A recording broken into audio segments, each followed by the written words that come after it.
Hi, chicas. Today we're talking about Colombia, and now I wanted to show you the plan because in this part we are talking about one Colombian that is very pressure. It's very important to us. His name is Fernando Botero, and we're going to study not only a culture piece, but also we're going to be working on por and para. So the content of this case is una entrevista con Fernando Botero. You'll learn who this person is, and we're going to study por and para in the way.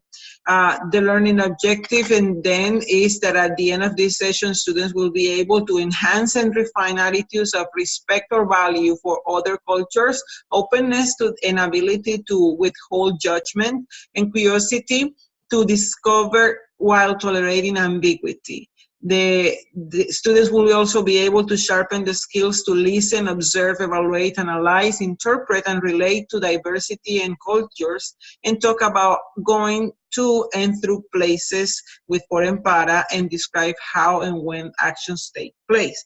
So let's learn who Fernando Botero is, chicas.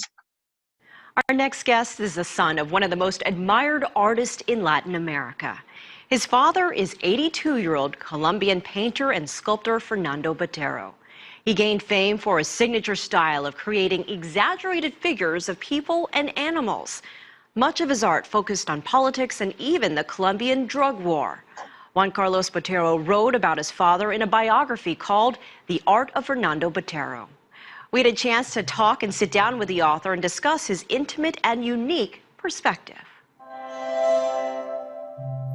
Juan Carlos, how would you describe your father as an artist? What is it about his work that has made him so well respected in Latin America?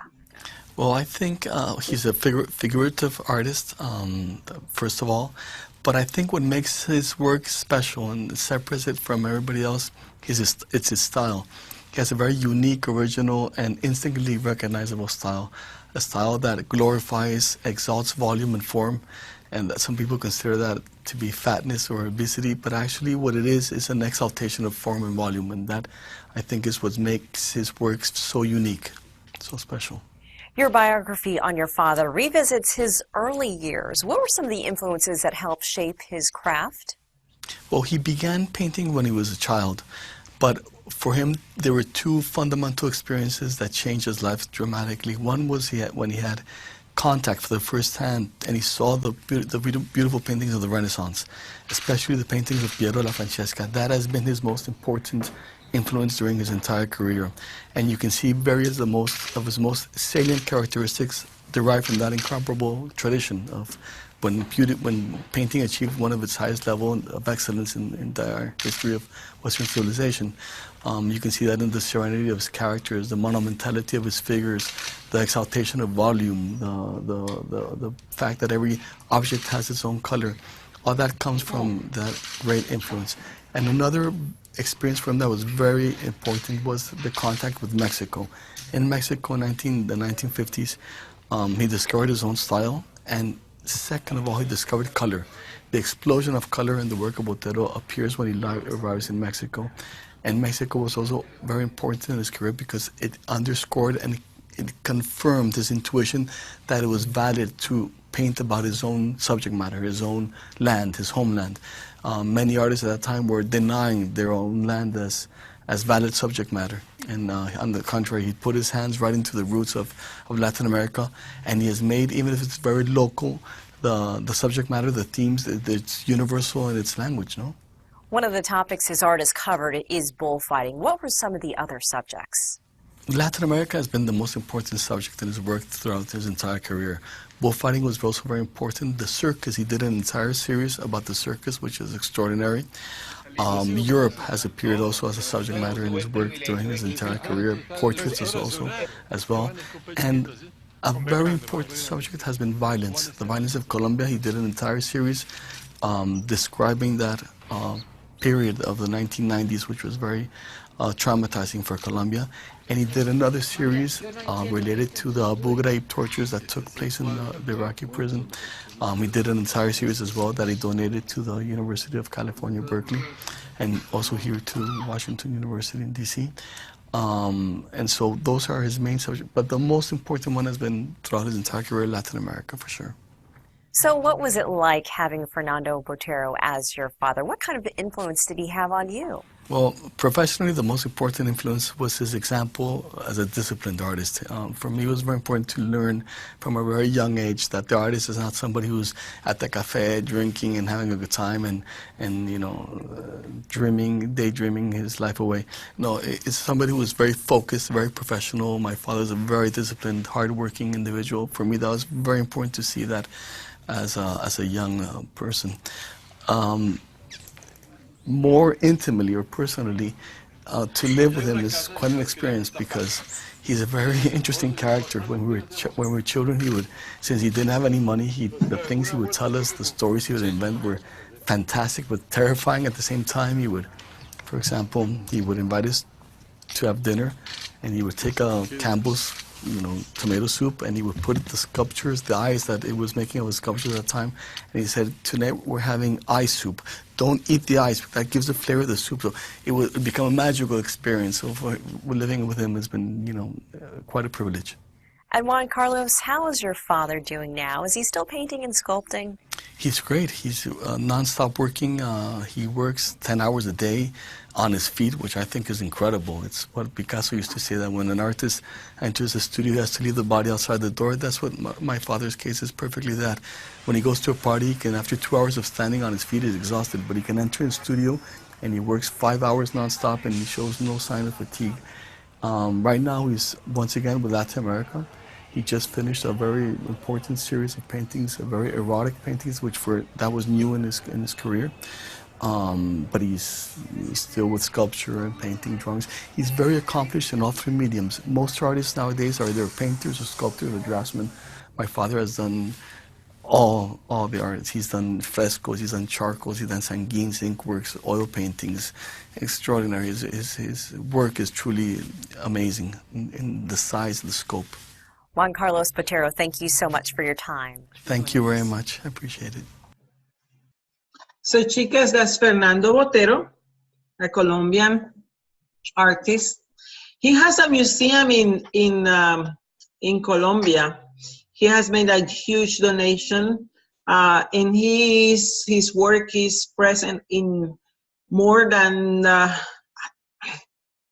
80 countries. I don't know. I don't remember. I did a search last time I was working with this, but he is really a very important and valuable human being for Colombia. So, chicas, then let's proceed with the interview that we have here on our textbook with Mr. Fernando Botero. See, you have it here, una entrevista con Fernando Botero. And I'm gonna read it to you.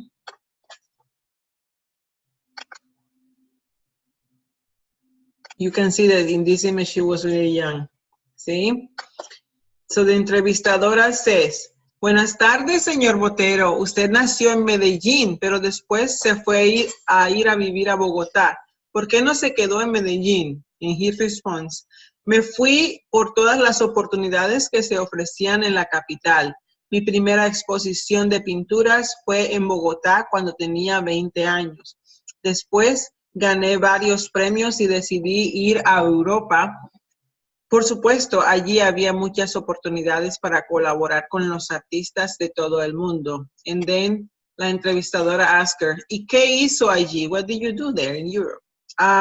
Primero viajé por Francia, España e Italia para conocer las grandes obras maestras de los museos europeos. Estudié por varios meses en cada lugar y luego me fui para México. And the interviewer says, "¿Y por qué fue a México?" "Fui para conocer mejor el arte mexicano. Allí pinté varios cuadros, luego salí para Nueva York y en esa ciudad pinté mi Mona Lisa, 12 años de edad, que está en el Museo del Arte Moderno." "¿Y ahora qué hace?" asked the entrevistadora.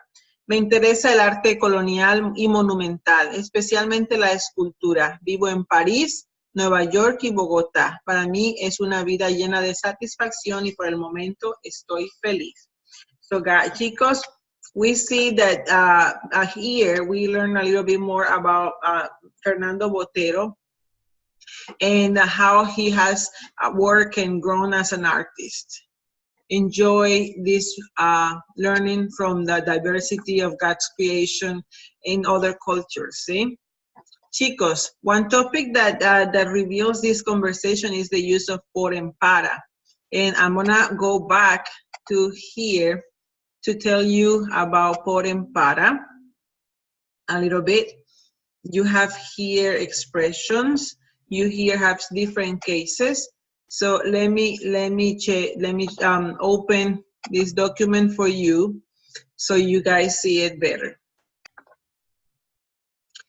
So we use por and para, and I want to give you two acronyms so you guys memorize it better. Let me hide my image here, and let's proceed with the show. So we're gonna use the acronym PERFECT when learning about para, see? And let's see which, when we use para. Purpose, to express in order to in English, used together with an infinitive. Estudio para sacar buenas notas. I study because my purpose is to get good grades. Second one, effect, like cause and effect.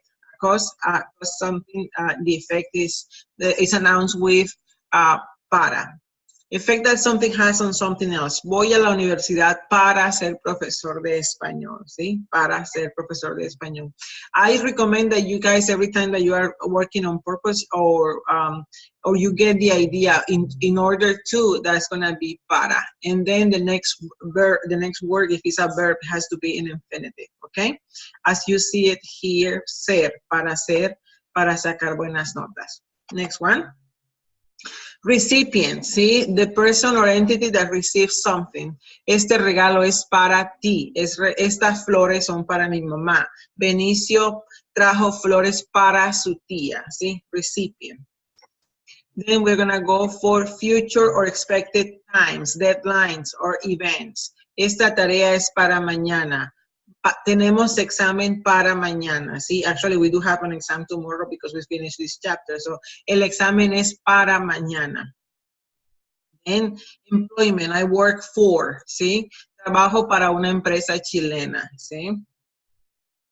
Comparison with a standard, ¿sí? You set a standard first, and then you, in the setting of that standard, you include para. So for a child, for a 5-year-old child, he reads and writes very well. That's after the comma, you establish the comparison with the standard, and the standard is introduced as you see here with para.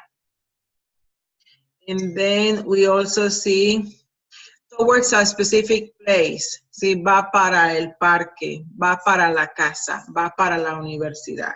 And that is por para. Now let's continue with por. And I'll give you the word attractive. Okay? Around a place, hay algún banco por aquí, donde estoy por la universidad, I'm around the university. Through a place, siempre paso por el parque, siempre paso por el greenway, ¿sí? To be about to do something is to be about to do something in the structure, estar por plus infinitive. So la fiesta está por empezar. Los niños están por venir. The kids are about to come back. Then reason, ¿sí? Reason to explain something. Llegamos tarde por el tráfico. That's similar to because, ¿sí? Because. Llegamos tarde due to the traffic. Then we have after, as in going to get something. Van a la tienda por leche y café, ¿sí? With expression, the idiomatic expressions such as por allí, por allá, por ahora, por aquí, por cierto, por Dios, por ejemplo, por eso, por favor, por fin, por lo general, por lo visto, por poco, por supuesto. 3 more to complete the acronym, because when we say thank you and we include the reason that we are saying thank you, that reason has to be announced with the preposition por. So, gracias por tu ayuda, gracias por venir, gracias por trabajar conmigo, ¿sí? And then exchange. It doesn't matter if it's in money exchange or exchanging one thing for another. Pagué 20 horas por esta chaqueta. In the last one, duration. See, like if when you use the preposition during, that's a synonym of por in this case. So we're going to convey the same similar meaning. Manejó su auto por 3 horas. And that's it. That's what we have. That's what I have to share with you about por and para. So I invite you guys to go back on my Spanish lab and complete the exercises on Fernando Botero, enjoy the cultural piece, and also the por and para exercises. I posted a second video that I didn't include here, but you can enjoy. There's a video about the museum in Medellin, his museum in Medellin, Colombia. Bye-bye.